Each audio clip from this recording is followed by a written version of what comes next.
As former U.S. President Donald Trump formally accepted his GOP presidential nomination, he was quick to take aim at the Biden administration after pitching a message of unity. Also addressed in a lengthy acceptance speech was his foreign policy vision that included North Korea's Kim Jong-un. South Korea's military has carried out loudspeaker broadcasts towards North Korea for 2 days in a row as the regime floated more trash-carrying balloons into the south yesterday. As heavy rain batters the country every summer during monsoon season, we take a look at how flood-prone areas are trying to prevent disasters through drainage systems. It's July 19th, 6 p.m. in Seoul. This is Newscenter. Thank you for joining us. I'm Yoon Jung-min. We begin in the U.S., where former President Donald Trump has formally accepted the Republican Party's presidential nomination, delivering a speech for the first time since he survived a recent attack on his life, which lasted for over 90 minutes. Lee explains in detail. I am running to be president for all of America, not half of America, because there is no victory in winning for half of America. So tonight, with faith and devotion, I proudly accept your nomination for President of the United States. Former U.S. President Donald Trump formally accepted the Republican Party's nomination to run for president at the Republican National Convention in Milwaukee, Wisconsin on Thursday evening local time. Wearing a bandage, Trump gave his first speech since the failed assassination attempt at Saturday's rally, where he was wounded by a bullet. He expressed that he was here only by the grace of Almighty God. During his speech, Trump promised to end every single international crisis that the current administration has created and restore the respect towards the United States. Warning that the world is teetering on the edge of World War III, he vowed to address and change the situation if elected. He also mentioned the raging wars in Europe and the Middle East and conflicts in Asia, including Korea, Taiwan, and the Philippines. Pointing out the importance of getting along with certain leaders, including those who possess significant nuclear capabilities, Donald Trump mentioned his positive relationship with North Korean leader Kim Jong-un. Adding that he gets along with the North's leader, Trump suggested that Kim probably misses him. Trump placed emphasis on the economy and inflation and criticized the Biden administration's foreign policy, saying it was destroying the country. Referring to an invasion of migrants crossing the southern border, Trump revealed his plans to deport millions of undocumented immigrants. Trump has also proposed a 60% tariff on all Chinese goods in an effort to protect American industries. Donald Trump has been nominated for the third time in a row as the Republican presidential candidate. Trump ended his speech of more than an hour and a half by calling for unity. And quite simply put, we will very quickly make America great again. Whether he will be in a possible rerun against Joe Biden in November's election is uncertain, as the incumbent president is facing increasing pressure from within his party not to run. Lee, Arirang News. In the meantime, reports say President Biden is taking calls to drop out of the race seriously, while he is resting and reflecting this weekend as he recuperates from COVID. Cha Yun-kyung has more. U.S. President Joe Biden is taking calls to step down as a Democratic presidential candidate seriously, according to Reuters on Wednesday, citing sources familiar with the matter. It is known that multiple Democratic officials think that Biden's exit is a matter of time. The U.S. president had previously pushed back defiantly against calls to resign. However, he's now reportedly soul-searching after leading Democrats and lawmakers, including Senate Majority Leader Chuck Schumer, have urged him to drop out. Leading Democrats have all expressed deep concerns directly to Biden in recent days that there is a great possibility of losing the White House and also the risk of the party being unable to win back the U.S. House of Representatives in the November 5th election. The change in position by the Democrats mostly comes from private polling results. Party leaders have been shocked by the negative response of the public, who've said that Democratic leaders are not being honest about Biden's mental health. In particular, a top White House source with direct knowledge of the matter says that former House of Representatives Speaker Nancy Pelosi has privately backed President Biden to step aside.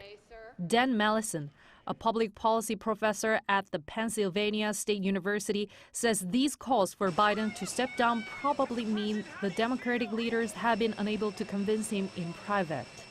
I think that's a big deal, especially for someone like Nancy Pelosi, to have her conversation come out in the news, even though it didn't come directly from her, as, you know, she maybe didn't get as far as she wanted with the president in that conversation, and now there's greater public pressure. Meanwhile, Democratic lawmakers plan to run election campaigns with Vice President Kamala Harris being lined up as an alternative. President Biden will have a public event in California next week if he recovers from COVID-19. Cha Young-kyung, Arirang News. Here on the local front, South Korea's military has resumed its loudspeaker broadcasts this afternoon in response to North Korea's refloating of waste-carrying balloons across the border. Our North Korean affairs correspondent Kim Jong-sil has the details. For the second day in a row, South Korea's military responded strongly to North Korea's latest balloon provocations. From around 4 p.m. on Friday, the military resumed loudspeaker broadcasts over the border against the North. The broadcast includes commentaries on topics the North regime is especially sensitive about, including criticizing the ruling Kim family and promoting capitalism. The military said in a statement that Friday's decision came as it has observed the signs of the regime preparing to send more balloons over the border. It said the move blatantly violated the armistice agreement and called the act low and disgraceful, which came despite severe rain damage affecting residents in both Koreas. On Thursday night, the military continued broadcasting until early Friday morning as more balloons were spotted in northern Gyeonggi-do province late Thursday. Most carried paper trash, posing no threat, the military said. Pyongyang's balloon provocations follow a warning by the North Korean leader's powerful sister Kim Yo-jong earlier this week. She said South Korean leaflets were found in the north and vowed to retaliate. Civic groups, mainly consisting of North Korean defectors organizations, have been sending leaflets to the north since last year, as the South Korean government has not tried to prevent them from doing so.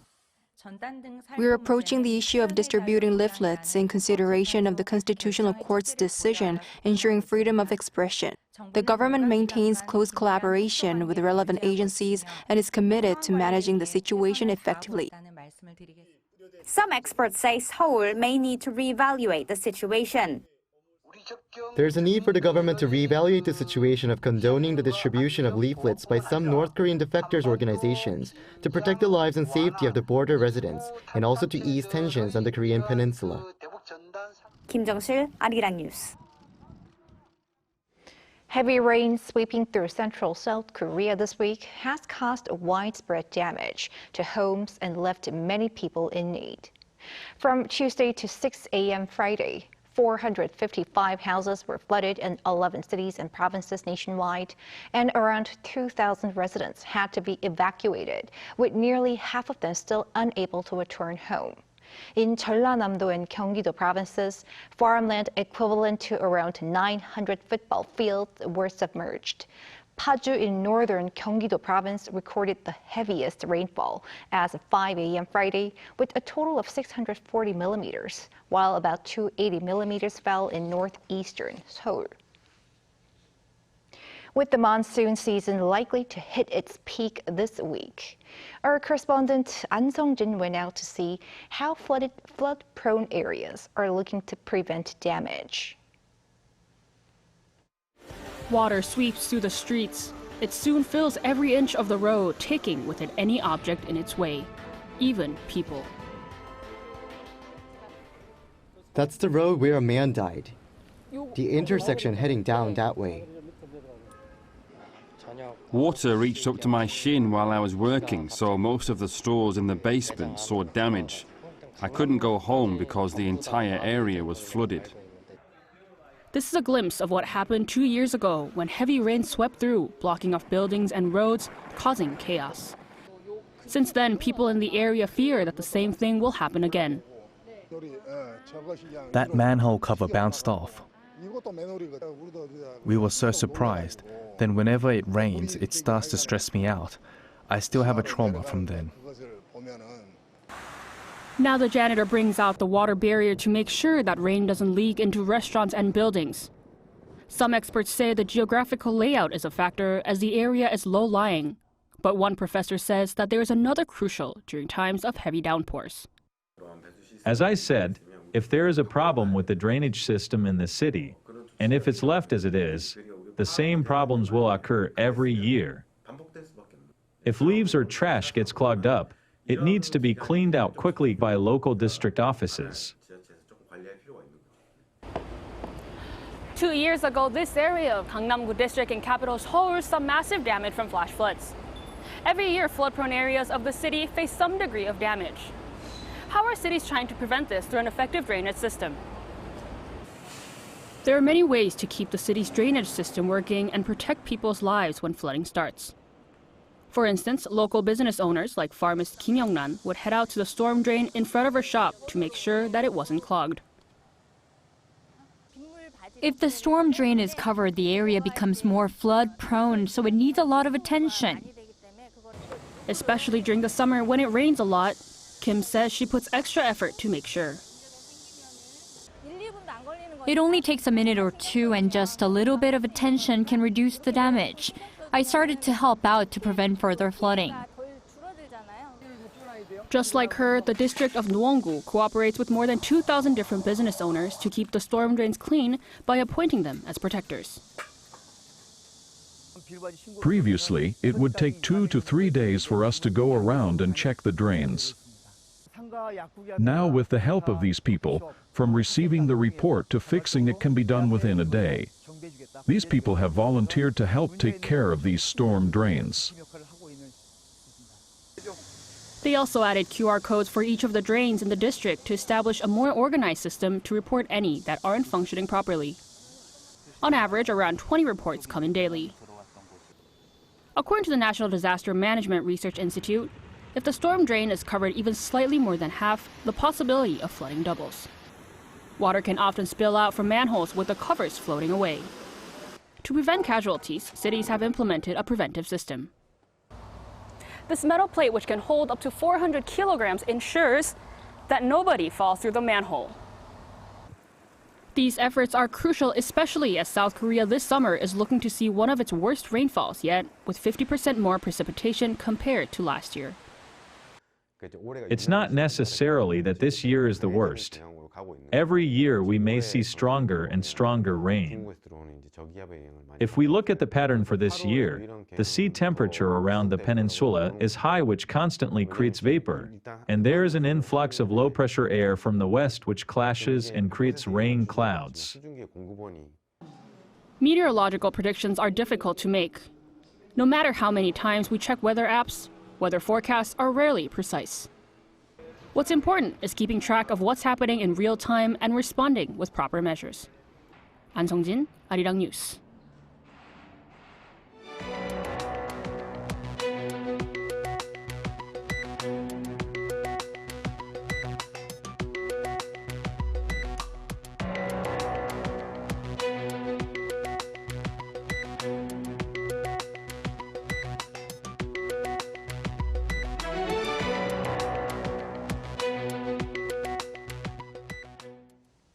In France, Ursula von der Leyen has secured the reins of the European Commission for a second term amid complicated geopolitics. Ian Jin has more. The European Commission's first female president, Ursula von der Leyen, has been re-elected for a second term in a secret ballot vote at the European Parliament in Strasbourg on Thursday. She took a comfortable majority, winning 401 of the 707 votes that were cast from the current 719-member chamber.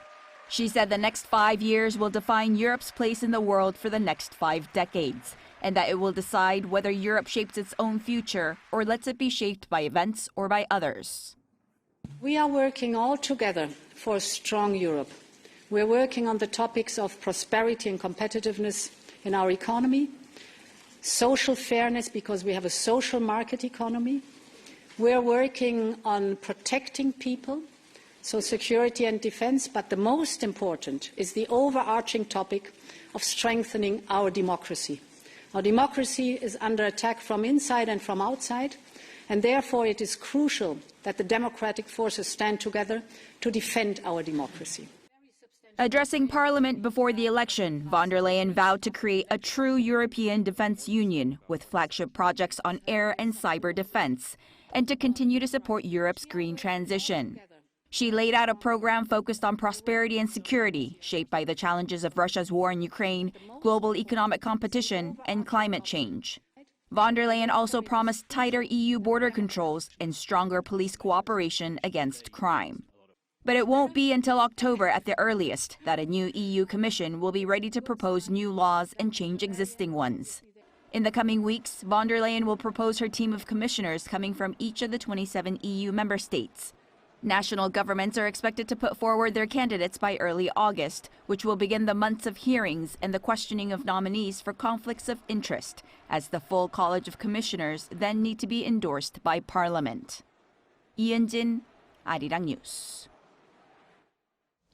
In other news, with exports of ramyeon showing an upward trend in recent months, companies are looking for ways to keep this momentum going forward. Lee Soo-jin tells us how. More than 2 million packs of ramyeon are produced at this factory each month, and more than 400,000 of them are shipped overseas. But these figures are unsurprising as exports of South Korea's ramyeon surged more than 30% to reach nearly $600 million in value during the first half of the year. At this ramen factory, you can see how in certain steps of the production process, how South Korean companies have begun to target directly overseas consumers to keep this momentum going. The Seoul metropolitan government has teamed up with this local company to release Seoul ramyeon both domestically and abroad in hopes that ramyeon becomes a food that the capital city becomes known for globally. To further cement its popularity, they have produced ramyeon that's not just delicious but also healthy by using non-fried noodles instead of the more common fried noodles. Non-fried ramyeon noodles, just like the ones that are fried, also take on the famous wavy form that allows them to be cooked almost instantly. But instead of frying the noodles after they're steamed at high temperatures, they're dried by hot air. Each batch is air-cooled inside these machines before being dropped to conveyor belts below where they're packaged to be shipped abroad. But in their global expansion efforts, companies are at a crossroads of whether they should pursue a localized or a standardized marketing strategy. Whether to localize our products was our biggest concern, but we've recently decided to deliver the most authentic taste to our global consumers. And we've done so by using Korea's Cheongyang chili pepper in our soup. Still others have decided to localize some of their products. Buldak ramyeon, which went viral on social media, has flavors only available overseas, such as the habanero lime buldak, which was developed solely for North and South American consumers. I think localization is a good strategy, but companies should also promote traditional Korean flavors as well, perhaps through TikTok challenges. In the future, according to the expert, the key to continuing the export growth will be figuring out various ways to effectively market ramyeon that remains authentic in its taste. Lee Soo-jin, Arirang News. Even while serving in the South Korean military, BTS member Jimin dropped his new solo album on Friday. This is his first release since March last year when his debut solo album Face came out. MUSE is comprised of 7 love-themed songs, including the lead single Who. A pre-recorded performance of the song will be aired on NBC's The Tonight Show starring Jimmy Fallon next Tuesday at 12:35 p.m. Korea time. Jimin was a guest on the show last March and performed the lead track Like Crazy from his solo debut album. In sports news, Korea's table tennis team is looking to turn the tide at the Paris Olympics by restoring its earlier glory. Choi Soo-hyung explains. Table tennis was first included as an official event at the 1988 Seoul Olympics. Since then, South Korea has won a total of 18 Olympic medals, including 3 golds, ranking second overall in Olympic table tennis history. However, after a golden era in the late 1990s and early 2000s, South Korea's performance declined in the 2010s, falling behind countries including China, Japan, and Germany. Even in the 2016 Rio and 2020 Tokyo Olympics, South Korea didn't claim any medals. But after the Tokyo Olympics, their competitiveness sharply improved through a newly launched professional table tennis league here. In results, at the Hangzhou Asian Games last year, the team won a total of 8 medals. Chun Ji-hee, the oldest of the women's team and the Hangzhou Games women's doubles champion with her partner Shin Yu-bin, is competing in a 3rd Olympics in Paris. She became a South Korean citizen in 2011 after moving from China and is determined to give her everything in what will be her last Olympics. After Tokyo, this Paris Olympics feels very close since it's being held just 3 years later. I will work hard to make up for the disappointment from Tokyo. The team's morale is better than ever. Shin Yu-bin, who will compete in the women's team event and mixed doubles, has become a key player since her Olympic debut in Tokyo. She and her partner Im Jong-hun aim for gold in the mixed doubles. My goal is to play without regrets, trusting in the hard training I've put effort into. I'll do my best to show my best performance, so please cheer for us. In Paris, Chun, Shin, and Lee Eun-hye will compete in the women's events, and Im, Chang Woo-jin, and Cho Dae-sung will compete in the men's events, aiming to win at least 3 medals. New hope is being kindled, starting from the 27th. Choi Soo-hyung, Arirang News.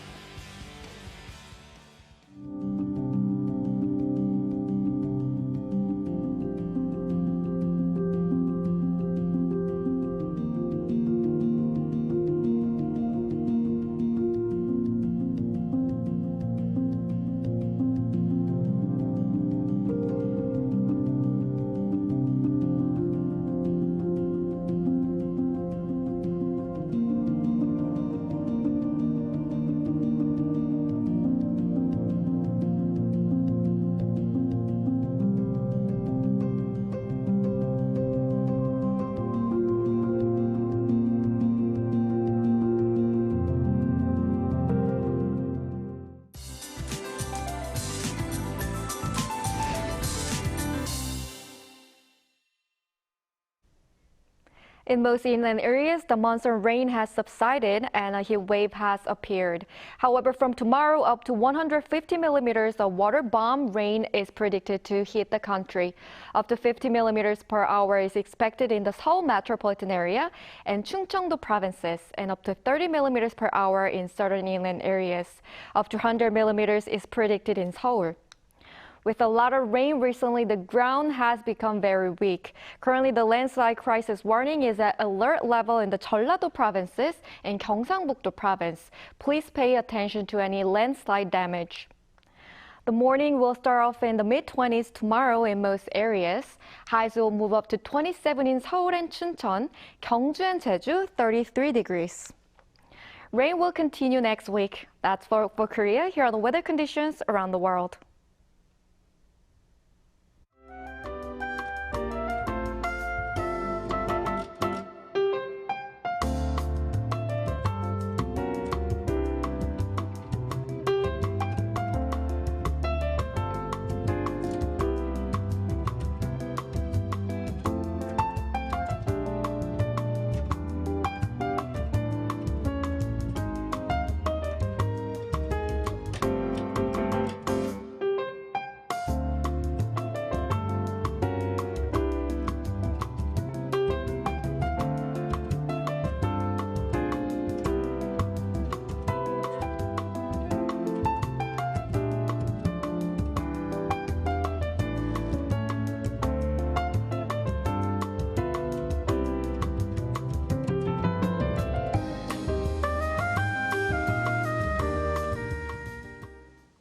That is Newscenter for tonight. Thank you for watching. A panel session coming up.